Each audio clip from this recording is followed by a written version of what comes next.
Romance എന്ന സിനിമയുടെ ചിത്രീകരണത്തിനിടെ ഇന്ന് പുലർച്ചെ 1:15 സംഭവിച്ച വാഹന അപകടത്തിന്റെ CCTV ദൃശ്യങ്ങളാണ് നമ്മൾ ഇപ്പോൾ കണ്ടത്. അല്പം വേഗതയിലായിരുന്നു കാർ എന്ന ദൃശ്യങ്ങളിൽ നിന്ന് വ്യക്തമാകുന്നുണ്ട്.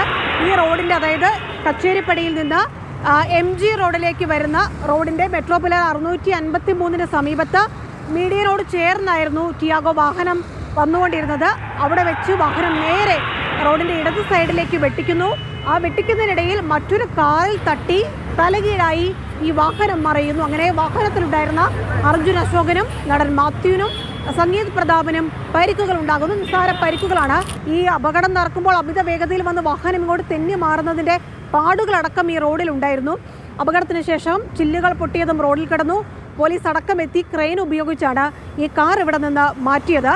ഈ വാഹനം ഒരു കാറിലും ഒപ്പം തന്നെ ആ കാറ് ഈ ഹോട്ടലിന് മുമ്പിലുണ്ടായിരുന്ന ഓൺലൈൻ ഫുഡ് ഡെലിവറി ചെയ്യാനുള്ള ആളുടെ സ്കൂട്ടറിലും തട്ടുന്ന ദൃശ്യങ്ങളിൽ വ്യക്തമാണ്. അയാൾക്ക് പക്ഷെ പരിക്കുകളില്ല. കാണുന്ന വാഹനമാണ് അപകടത്തിൽപ്പെട്ടത്. മുൻഭാഗം പൂർണ്ണമായും തകർന്നിട്ടുണ്ട്.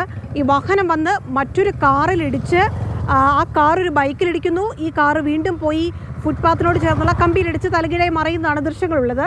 വാഹനത്തിൻ്റെ പിൻവശത്തും തകർന്ന രീതിയിലാണുള്ളത്. കാറ് പോയി ഒരു ബൈക്കിലിടിക്കുന്നുണ്ട്. അങ്ങനെയാണ് ഈ ഭാഗത്ത് ചളുക്കുകളുണ്ട്. സംഭവത്തിൽ Ernakulam central police case register ചെയ്തിട്ടുണ്ട്. അമിത വേഗതയിൽ കാർ ഓടിച്ചതിനും പരിക്കേൽപ്പിച്ചതിനുമാണ് കേസെടുത്തിരിക്കുന്നത്. പരിക്കേറ്റവരുടെ മൊഴിയടക്കം ആശുപത്രിയിൽ പോയി പോലീസ് രേഖപ്പെടുത്തുകയും ചെയ്തിരുന്നു. ചിത്രീകരണത്തിന് ഇവർ അനുമതി വാങ്ങിയിരുന്നതാണ് എറണാകുളം സെൻട്രൽ പോലീസ് വ്യക്തമാക്കിയിരിക്കുന്നത്. ക്യാമറമാൻ ആന്റണി ഗരിഗരിക്കൊപ്പം കൊച്ചിയിൽ നിന്ന് റിയ, മാതൃഭൂമി ന്യൂസ്.